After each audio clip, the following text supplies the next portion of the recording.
So the idea being, you want to make sure that you're in a position at the end of your life to look back and say, wow, that was really incredible, right? So how do you get there?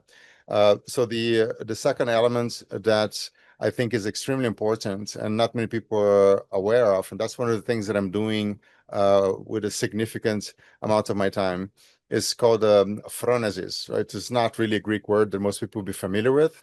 And the translation in English that is most commonly used is a practical wisdom, is doing the right things for the right reasons at the right time. And it's all very specific to you and your circumstances and the set of choices that you're given.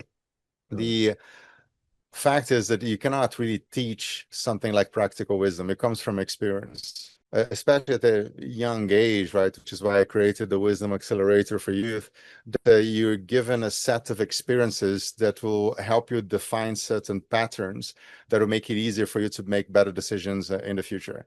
So it's very different from the word Sofia that is very common, like capital of Bulgaria, and is something that you kind of get to hear quite frequently as the Greek version of wisdom, but it's actually one of them, and that's more the spiritual, religious type of wisdom.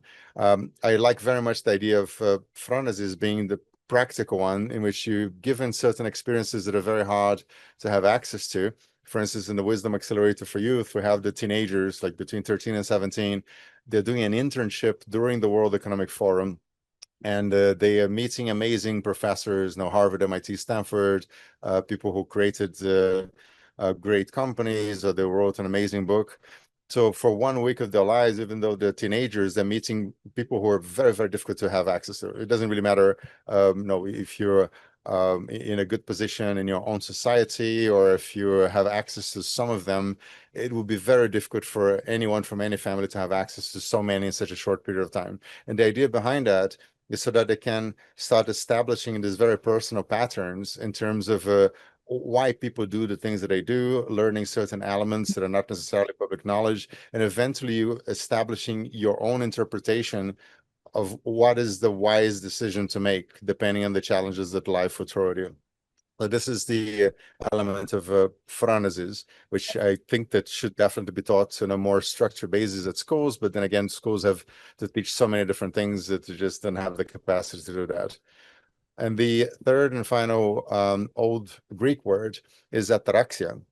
And this is one that is also not necessarily very well known. It is kind of the equanimity, right? So you're having all the stresses in life, and if you get stressed out, it just gets worse, right? So ataraxia is the ability to take all the challenges that life is throwing at you and try to perceive them in the most positive manner possible. So if you're getting nervous when you're having difficulties, chances are you're going to have suboptimal results, right? So you want to make sure that you have a perception when something goes against what you wanted to happen, that you're learning something new. In fact, there's a saying which is, there's no losing, just learning. I had no idea who had said that, and it turns out it was Pitbull, the musician. So, not exactly the most expected person to say something that I consider to be quite profound. But the fact is that there are many things in life, and this is also coming from Stoicism, you cannot control them, like weather, what other people are doing to some extent. But the one thing you can control is how you react to what's happening to you. And ataraxia is an element that allows you to have this lack of responsiveness. It doesn't mean that you're not absorbing, you're not learning, you're not deciding what to do next. You're just not getting excited in a negative way about something that you cannot control, right? So these are the three words that I like to share that I believe make sense, in everybody's lives. And it's certainly there are three elements that help me make the decisions that I've made in the last few years, and I'm very happy about that. So then you go to three new Greek words. So they're neologisms, but no, originally they come from Greek roots. And one is hormesis, the other one is pronoia, and the other one is homeostasis. I'm trying to read the Greek here, and I'm not fluent in reading Greek. So the first one, hormesis, is quite interesting because there are certain things that it doesn't matter what is the amount, they are almost always going to be negative, right? You can use as an example consuming lead. There's no amount of lead that is going to be safe. You're going to get poisoning, and is definitely not something that you want to even consider. The other thing happens to be alcohol, right? Apparently, according to the last studies that I read, there's no amount of alcohol that's actually good for you. So if you can get away with a life without alcohol, that's probably a good idea. But there are many elements which are a U-shaped dose response, like the poison is on the dosage, right? So if you have too much oxygen, you're going to burn your lungs, but you need to have enough oxygen to be able to breathe according to the window of what's acceptable to the human body. And what I've noticed in many cases that people try to avoid stress from every single perspective, even when it's actually good for you. Right? So there's a distinction of eustress and distress. You really don't want to have the distress kind because it causes all sorts of chronic conditions. But it eustress, and a good example is exercise, right? So just putting your body through a lot of trouble, and that gives it a chance to recover and come back stronger. And it's interesting to start thinking, what are the experiences that you have in life that not necessarily very pleasant, but they make you stronger because they allow your body to trigger adaptive responses that you wouldn't have otherwise. Like a person who stays in bed every single day is going to atrophy and is definitely not the healthiest thing you can do. So that's a silly example in the sense that no one is going to do that. But on the other end of the equation, not many people try to push really hard in terms of what the bodies can cope with so that it can get stronger over the long term. And that's probably the word that is most related to what I've been doing that gets a lot of attention, like, fasts of up to 50 days with 0 calories. So the fact that I can have no food for more than 7 weeks while I'm exercising and training and doing lots of physically challenging things, it's obviously not something you want to do all the time. But I believe that it has lots of advantages in terms of allowing your body to be more responsive to the stresses of daily life, which is why I keep on doing those. It's a different baseline for every single person. Like in my case, I like doing the super extreme thing, like going up to a month and a half without food every 5 years or so. For the vast majority of people, that's probably not a good idea. So definitely not medical advice. You should definitely take your own considerations when you decided to do something like that. But maybe intermittent fasting or a weekend fast or up to 1 week is something that you never thought about. And once you start reading on the topic and understanding why those things can be beneficial, you may want to try that. So fasting is definitely the one that I'm comfortable sharing because I've done it so many times and for such long periods of time. The other one is cold exposure. So, being in sub-freezing weather with a t-shirt and shorts. So all of those are hermetic zones in which you're not necessarily going to be sick the day after, right? The body will just adapt accordingly and will get stronger and surely more resilient. So in terms of cold exposure after 3 weeks, you're not going to feel the cold as much. And you may think that this is useful or not, really up to you, right? It's the fact that you can try that in a spa and try to figure out if it is for you and how much and for how long you want to do that is something that definitely suggests that you at least consider doing. And the idea of also having the sense of self-worth, that's something that I noticed, that by being in a position where you can do really hard things, right? And I'm sure many of you are athletes and have done extremely tough challenges in the past. You just feel that you can cope with more, right? So you have this word, the acronym actually called the VUCA for volatility, uncertainty, complexity, and ambiguity. And if you're capable of doing really difficult physiological things, I do believe that you're going to be in a better position to have the ataraxia kind of response saying, yeah, I can cope with that. I've gone through much worse. So I keep on doing a bunch of them. That's something that I really enjoy doing. I have my own reasons, and the idea of trying to understand the science behind many of those is one of my motivations. But it definitely helps you cope with things that you cannot control, like the unknown unknowns kind of things that you didn't expect coming your way. But because you feel that you're capable of doing so many challenging things, you're going to be able to cope with them in a smoother way. So the next word is quite interesting. It's called pronoia. And there was a friend of mine who initially mentioned that, saying that he has this feeling that whatever happens to him, there's a conspiracy to make his life easier or better or richer or no, more interesting, whatever it is. So this is the opposite of paranoia. And it turns out that paranoia is a medical term. It's relatively recent, from the 40s. So you had a few people who had delusions of grandeur, right? They just thought they were, the king or the queen, and they had this messiah complex. So this is really the extreme version. That's obviously not what I'm talking about. The idea is that if something happens to you and it seems to be negative, at least it's negative at the present moment, I think it makes sense to always consider how this could benefit you in the future, right? So just assuming that what's happening is going to make you stronger, even though it's a challenge right now, just puts you in a better place.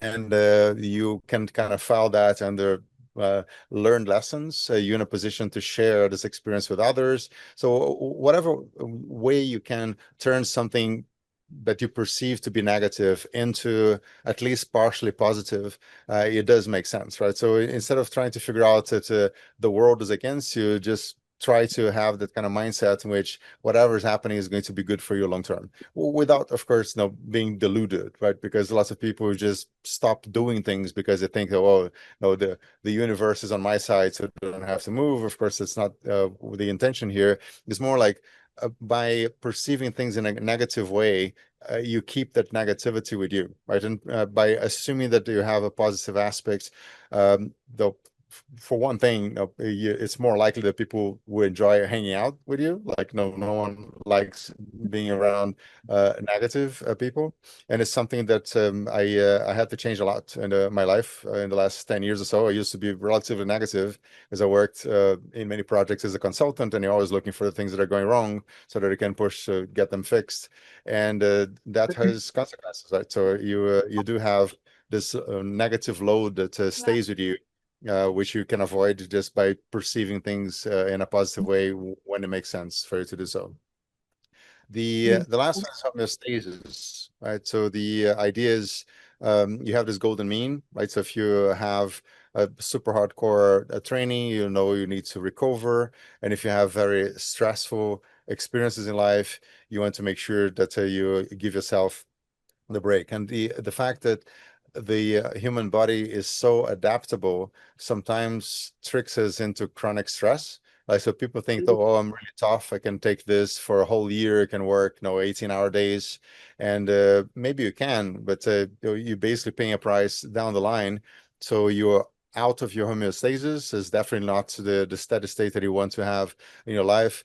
And this is something that you should at least pay attention to. Now, the one thing that I started doing recently is the quantified self. I have all sorts of monitors measuring everything, and sleep hours, the quality, and HRV, and I have glucose monitors. And that was really, really difficult to do, 5 to 10 years ago, and now it's really, really easy, right? It's not even that expensive. So if you want to understand how your body is reacting to your routine and the challenges of life is throwing at you, the markers that you can measure nowadays, they make it easier for you to get back to homeostasis. Even if at some point in time you know that you need to do something really difficult for a week, at least you know that you have to compensate your body. Once the stress is over, at least you can give yourself some time to have a breather. So these are the 6 words that I kind of learned over the years that I really wish someone had told me about those when I was a teenager. I have 3 additional concepts that I'd like to share with you that are actually quite recent. I learned over the last 4 or 5 years. And then I guess we can just open that for discussion, which you can mention experiences you had related to the terms that I shared here, so that we can have more specific examples for the others to use as a reference. So the 3 additional ones I'd like to mention, one is I call that endogenous biohacking. And that's pretty much related to the fact that when people talk about biohacking, they usually mention pills or treatments as something that is done to the body that comes from outside.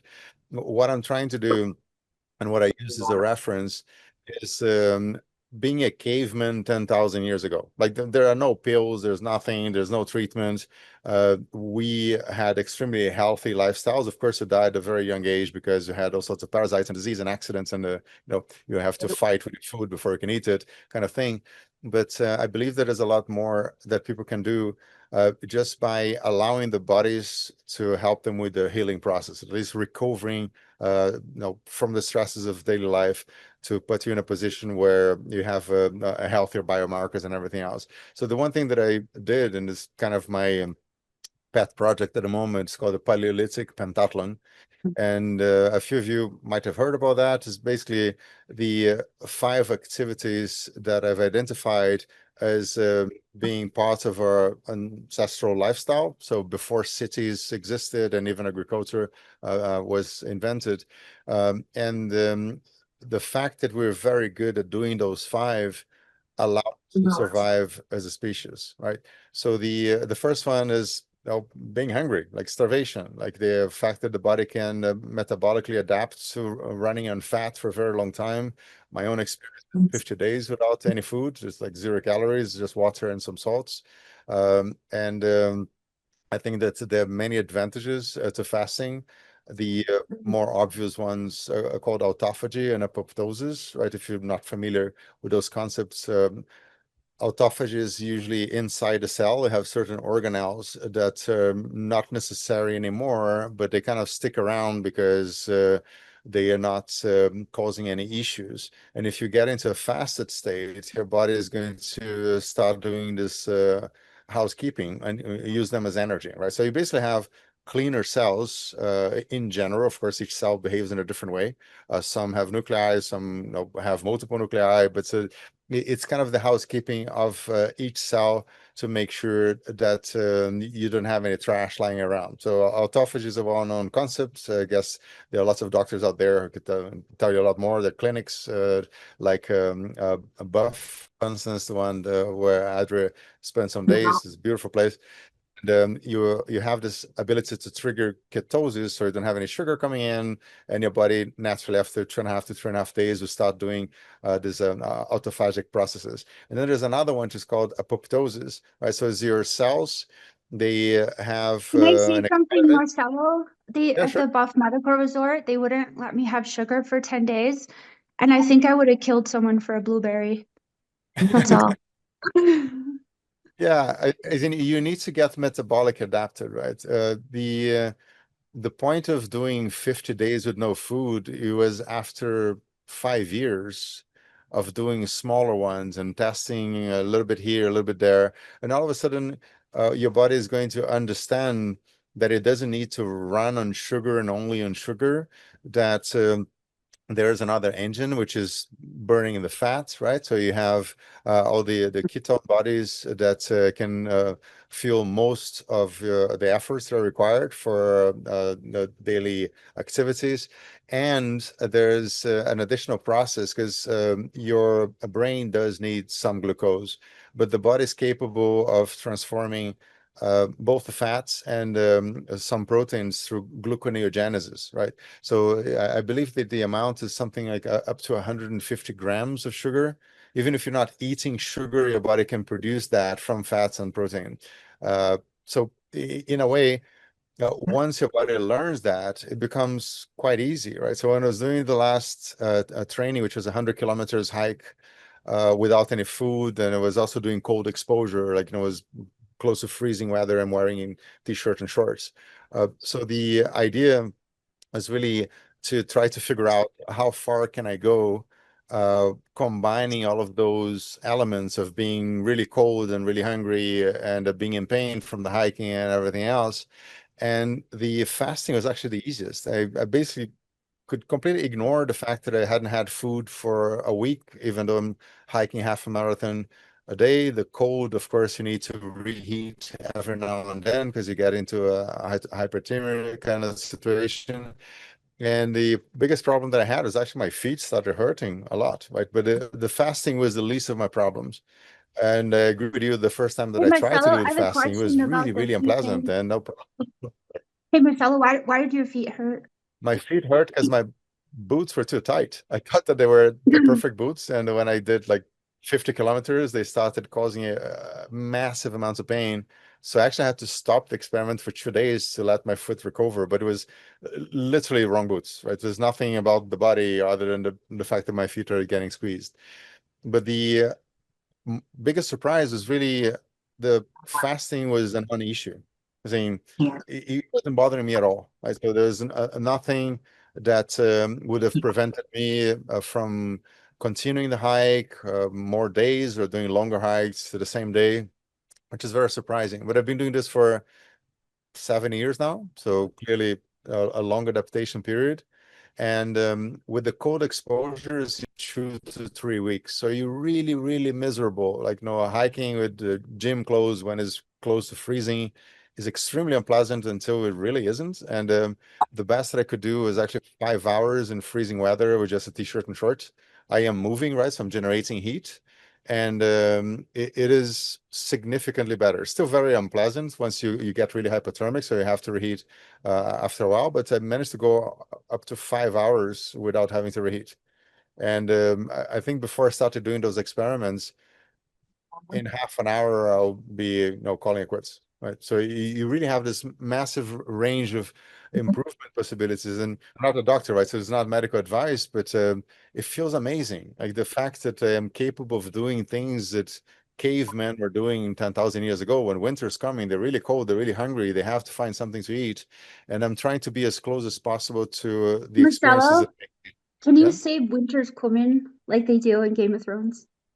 I did say Just that for the Game kidding. of Thrones kind of angle, but to the fact, especially in the Winter's region coming. where I live, we were under a glacier, right? So the humans back then they were living very close to the glaciers and the water runoff where you had all the animals. And at some point in time when winter was approaching, just to avoid the winter's coming, they didn't have any food, and all of a sudden they're really hungry, they're really cold, and they have to move, right? And they've been, chewing on nuts and berries for several months during the period of plenty. So they and the two max had tanked, and they were physically weak. So they had to do all of those five things at the same time to migrate elsewhere where they could have some food, meaning that they'll be hungry, they'll be cold, they'll be in pain. They have to, get their cardio levels up very quickly, and they get strong very quickly as well, because they had to carry everything with them, the kids and all the processions, right? So I try to do those things. I try to do them in the most scientific way possible. So I'm measuring as many things as possible, right? So with the different quantified self types of gadgets. It turns out that 2 days ago, I got my first sponsor, right, for my next expedition. So there's a blood test company. They're doing some really interesting tests that are not very easy to find, at least for the at-home type of test. You can do it in a lab. So they're sending me the kits and the different cartridges to test. So I'm trying to collect as much scientific data as possible so that I can send that to the performance type of doctor, saying, look, it's very uncommon that someone will go a month and a half to 2 months without any food. And this is what happens when someone does. So my next project is actually hiking 1,000 kilometers in the Camino de Santiago, St. James Way, without any food, right? So it's a half a marathon every single day for a month and a half, and I went to measure all of those things: glucose, ketones, lactates, and so on. And then I'll give that to the scientists, saying, make of that what it will. This is a very uncommon experiment. Maybe it is going to help you with the research. So there is an element of helping others and improving human knowledge. But I think that the biggest driver really is the curiosity and understanding that our bodies have the same genetic footprints that they had 10,000 years ago, but we never push it so hard because we never have to. So we may be athletes and we're running really fast and we're jumping really high. I used to be a competition level rock climber, right? For me, climbing a mountain really fast and doing something really difficult was the challenge. But 10,000 years ago, that would be a very silly challenge. Why are you going to be rock climbing when you need to find food to feed your kids, right? So now in my older years trying to figure out how can I get closer to that core of our genetic capabilities that you don't get through sport or through most activities that I have in daily life. And it's been an amazing journey, right? I learned so much and I love sharing that. I don't sell anything. I don't have like, a 1 week class on the internet. I mean, not making any money whatsoever out of that, but the curiosity is the driver. And the fact that I can share this information with people who may eventually make better decisions about their own life and their own health choices. So that's the endogenous biohacking concept. Uh, I am, as far as I know, the only person calling it that because it's a description of the stuff that I've been doing with this Paleolithic pentathlon approach. So uh, I think that you may have a couple of. Oh, actually, I started with the wrong one. We get to that back to that one a bit later. So the other concept worth mentioning is called infrared rhythms, and that is really really geeky. It basically means uh, a chronobiological rhythm that is longer than 1 day. So if it's shorter than 1 day, it's an ultradian rhythm. A good example would be testosterone in men, because you have cycles that are less than 24 hours. You have infradian rhythms, so more than 24 hours. Of course, you have hormonal cycles linked to the moon and certain characteristics that are historical and is especially for women, but also for men. You have some really surprising infradian rhythms, like the animal of your teeth has a 10-day cycle. Like you kind of grow your animal in 10-day chunks and then it stops and does it again. I had no idea about that before I started studying this.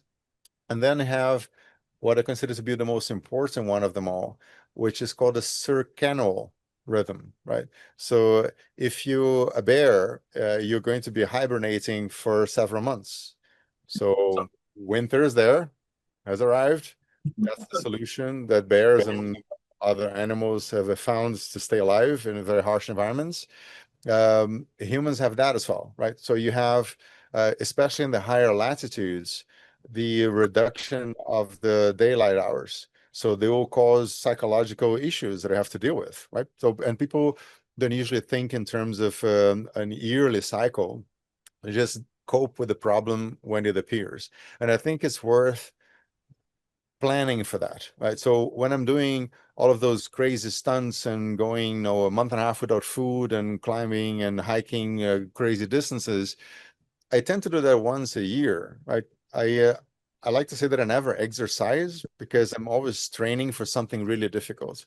But that also means that for around 9 months of the year, I do whatever I want. I can eat all the junk food, of course, not in excess, right? But I don't try to have an ascetic lifestyle, which is every single day of the year, I try to be a good boy and I'm not gonna have the candy. Is like, no, I can have a kind of circannual type of rhythm in which I can feast for 9 months if I'm gonna be fasting and training and pushing really hard for 3 months, and this works for me, right? So I have a very happy life in which I'm not constrained by certain decisions in terms of, oh, I'm never allowed to do A, B, or C, but I know there's a price to pay. I think it's also important to pay attention to those baselines in terms of what are the things that you want to do, and you have, of course, a better time of the year uh, going away on holidays. I guess is the obvious one, right? So Adria was we were joking about the French disappearing in August because all the tourists descend in Paris, which is kind of true, and they just get stuck in traffic jams trying to go to where I lived for a long time. But you do have certain cycles that are imposed on us, and I think that it's important for us to try to figure out to pick our own year-long cycles. And the other thing that I try to do is like every 5 years, I have this mammoth challenge, right? When I was turning 50, it was 5 years ago, I decided to fast for these 50 days. And then it's like, what else can I do now that I'm in a very unique physiological state? I lost like 40% of my body mass in a year. It was during COVID, right? This is why I could do this. And I thought it would be an interesting thing to learn something new that I could share. And I'm trying to do another one that I'm about to turn 55 in 4 months. And the idea is this training, which is 1,000 kilometers, measuring everything, half a marathon a day for 6 weeks in a row. So the idea of doing something extremely difficult, in this case, I believe I'm doing things that no human has ever done before, because I can't even imagine a caveman going without food for a month and a half while hiking half a marathon a day. So I'm trying to do something that is not theoretically impossible. It's just extremely challenging. So I figure out how hard can I push, but I wouldn't want to do that too frequently, right? Because I'm going to cause chronic damage somehow. So my infrared rhythms are once a year do something really tough that forces me to train really, really hard for a period of around 3 months. Then I have 9 months just to chill, like to have all the happy moments that I want in life, because I know that I already bought the ticket. Right? I think I can afford to have a more hedonistic lifestyle, if you want to call it that, because I have the compensation. And I'm not familiar with many people who do this in a very conscious manner, right? Saying, okay, this is when I train, this is when I have fun, other than what's imposed through societal customs, like everybody disappears in France in August. And I think it's worth considering that from your own baseline, your choices, the way your life is organized, and so on. So the other term that is quite interesting is from Man with a Thousand Faces. So Joseph Campbell wrote this book. He was not the first person to realize that lots of religious myths, they have common I love origins, right? I love Joseph Campbell, by the way. He's a complete legend. Yeah, so the fact is that we all love those concepts because they like Star Wars and they like the movies about the hero with the journey and everything else. And the feeling that I have is that many people, they have not found their quest yet, right? So something that is transcendental, like is really difficult, to take decades of your life.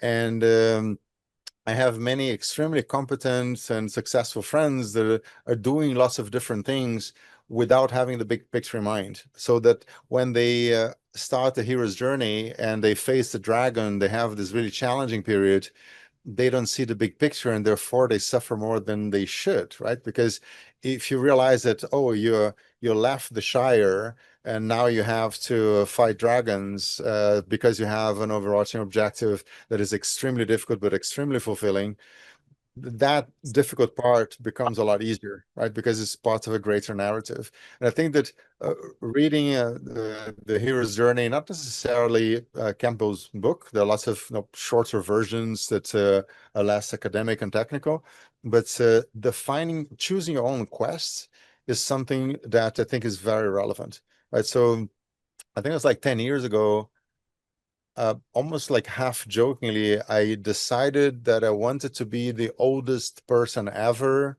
to do X, Y, and Z. But I don't know what those are. I just know they're really difficult because no one with the same age will be able to do those things. Meaning that I have to be really healthy. Meaning that if you start stepping back, if I want to be healthy when I'm 100, if I get to that point, I need to be healthy now, right? So what is the kind of health that I need to be now to be still very healthy when I am 90 or 100 to be able to do truly exceptional things? And Dr. Peter Attia has a similar concept. He calls that the centenarian Olympics. And no, I had been thinking about that from way before, but the way he puts it is great, right? So if you make it to 100, what are the things that you still want to do without needing help, right? So if you define those sports in your own centenarian Olympics, he gave examples like being able to lift your great grandchild, above your head. Like you want to have as much mobility and independence as possible. And 10 years ago, I was like, I don't know what it is. Maybe it's summiting the Everest when I'm 100, which is extremely unlikely. But hey, the current record is 80, right? So let's see what you can do. And we develop new technologies that allow us to recover some of the years you lost through bad decisions in the past. But the fact that I have this quest, I want to be that person. Like at my age group, no one else is capable of doing the things that I'm capable of doing. Even though there's no clarity, the vector, the direction is very clear. You have to be extremely healthy. And my solution was then to deconstruct that into one mini quest every year that takes me 3 months to prepare for.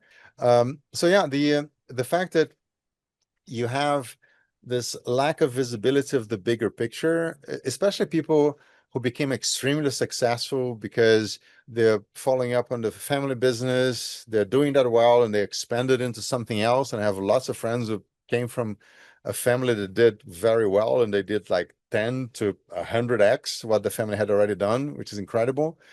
And those that started from nothing and managed to achieve incredible things, they sort of build this gilded cage, right? So the decisions you've made in the past, they kind of force you to be the chairman of the board, and you have to be there to participate in a quarterly or earnings meetings. Otherwise, your share price is going to tank because you didn't show up. Like, amazing that you're in that position, right? You have a listed company and doing extremely well, but it is a gilded cage in the sense that it takes away optionality from your life. So I think it's really important, the sooner you can figure out what is your ultimate objective in life, like post the corporate days, once you decided to move into something else, how can you build the elements today that will make it feasible for you to do truly incredible things once you regain some of the optionality you lost through your career and your professional choices? And no judgment, right? As in, people will do whatever they feel that is best for them. I just think that it's important to have the big picture element, not only from a purely professional perspective, but from this eudaimonia perspective. What is a flourishing life? When do you get to the end of the road and you look back and go like, wow, that was truly incredible? And I think many of my friends, they will struggle to do that, even though they're very, very successful. And the monomyth, like, picking your quest, is probably the best way to summarize it, because we all have different, quests in life, what's important to us and to the people we love around us.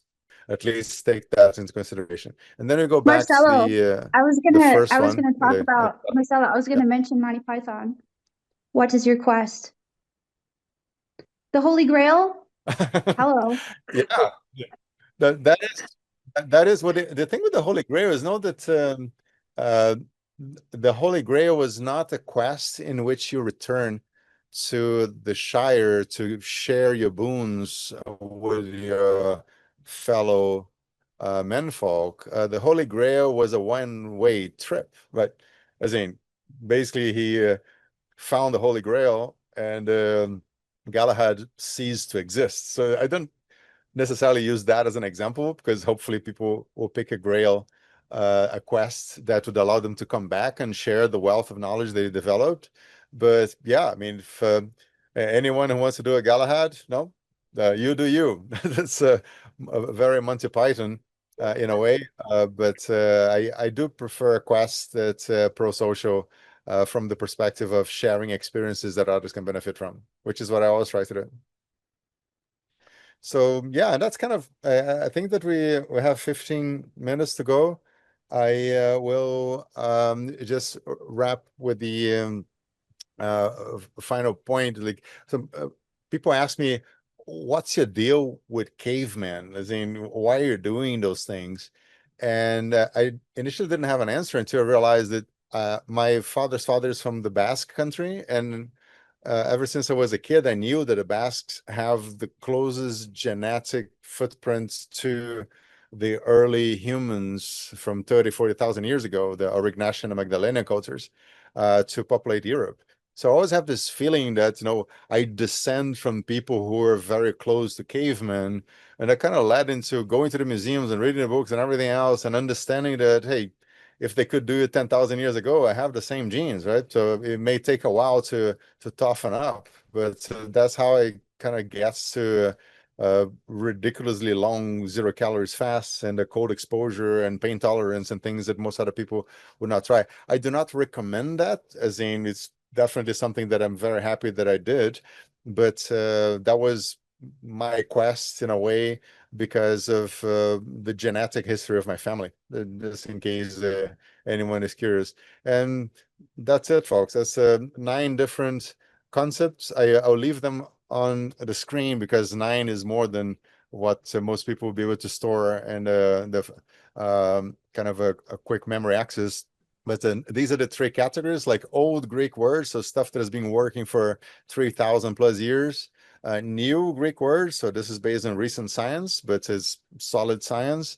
And then three concepts that I sort of figured out over the last 3 to 4 years based on what I'm doing and the work that I've been developing. So thank you so much for your attention and for joining. Thank you, Marcelo. Does anybody have any questions before we go? Oh yeah. Or maybe you want to share your quest? Oh yeah. What is your quest? What is your favorite No, color? I think this is so good.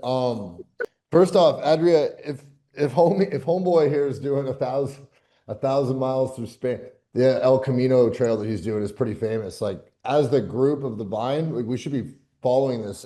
And do you raise money, Marcelo, like on these things? Like do you like try to do, support any causes? Are you doing Yeah. these hikes for any certain specific causes that we can follow? So the hike, the idea is to capture as much footage as possible with the drones and cameras because it's so long. It's going to be over a month and a half, and the idea is to get support. So my first sponsor is in fact giving me equipment, right? Because they're trying to promote a new technology they developed. Cool. It's highly relevant to what I'm trying to do, and there are other companies that have relevant equipment like glucose monitors, and they're not necessarily sponsors, it's just been using the equipment Or for. or not even sponsors, but like for awareness, like people like pledging like certain amount for like awareness in this. And the other, and I don't want to take any time away from other people. Fortunate enough for you and I get to have some pretty cool conversations on the side. But I think this idea of sequencing and tracking like your data and your inputs like through a lot of the biohacking stuff that you're doing, like I think it would be pretty interesting to see like what regeneratively what cells are like taking shape as you're doing this. I think that your mental state at the back on the back end of one of these expeditions is completely different, and it would be Yeah, super interesting to see like, do you go in for like PET scans or anything beforehand? yeah. Yeah, So that imaging would be fascinating. yeah, so I'd love to work at a clinic like Booth and do like whatever tests they think they're relevant, and then go back there and do some more. But what I did Yes. the last time was at DEXA before and after, and it was shocking in the sense that I was, hiking a half a marathon a day for a week, sub-freezing, cold exposure, and all that, and I lost like 0.6% of body fat. I thought I was going to lose a lot more. So this is absolutely fascinating because your metabolism is not going to shut down; it's just going to minimize certain processes. And of course, the digestive process is around 30% of your caloric budget, so you don't have that at all. But I was very surprised at the fact that I didn't burn that much fat at all, meaning that I could have kept on going for maybe even months, right, until really run out of fat. And I think that this type of awareness is useful to scientists. Is also used, well, yeah, I guess it's of use to people who are willing to try like a 2 to 7 days fast, knowing that there's this crazy dude doing 50 and is freezing and is in pain. And no, the boundaries get extended because you can show what happens with kind of citizen science. It's an N of one trial, like it's a case study, right? It's not a control trial, double blind, this kind of thing. But I think it's still relevant. And lots of scientists told me that they find it very relevant. I do have a scientific advisor this time, and he has been to 10 analog astronaut missions. So people who kind of go into an active volcano in Iceland and they stay there for a week, exploring lava tubes and eating dehydrated food. They have to do all sorts of cognitive tests, right? This is part of learning to live in isolation with a very small group, assuming that they're in a lunar or Martian base, right? This is what those exercises are for. So he was a mission commander once and went to 9 other missions. So he has access to all of those things. And I want to share those lessons learned and eventually have a documentary of some sort being done about the whole experience. So try to, keep track as much as possible. But I can't really have a camera crew with me for a month and a half filming me walking, right? This is not the most exciting thing. Maybe watching paint dry is going to be more interesting. But I'll try to have like the drone shots and everything else. So there's no fundraising specifically for that other than finding companies that are willing to back this kind of effort. and try to share the message with as many people as possible. When it comes to this helps you fight diabetes, and you're going to get an improved VO2 max, and here the numbers that I managed to get after doing something quite extreme. But the two activities which are fundraisers that are linked somehow to those scientific experiments, they are in Davos during the World Economic Forum. So I have the Wisdom House. I'm hosting nonprofits. In fact, I would love to have more people from the Vine who will be giving talks, like it could be via Zoom. I just closed sponsorship with a group from Harvard, MIT, and Stanford, and we structure that in a way in which they have the sessions for an hour and then have 1 hour break. So you could have nonprofits linked to the Vine just joining via Zoom and having conversations with professors from top universities. And this is one way, right, to support it, to kind of share your own journey and your mission that is linked to nonprofit activities. And we have teenagers, right? So they can join as an internship, as I mentioned at the beginning of the call. We request a donation to help us pay for the Wisdom Foundation activities and everything else. But it's an amazing experience. We've been doing this for 5 years, and the kids love it.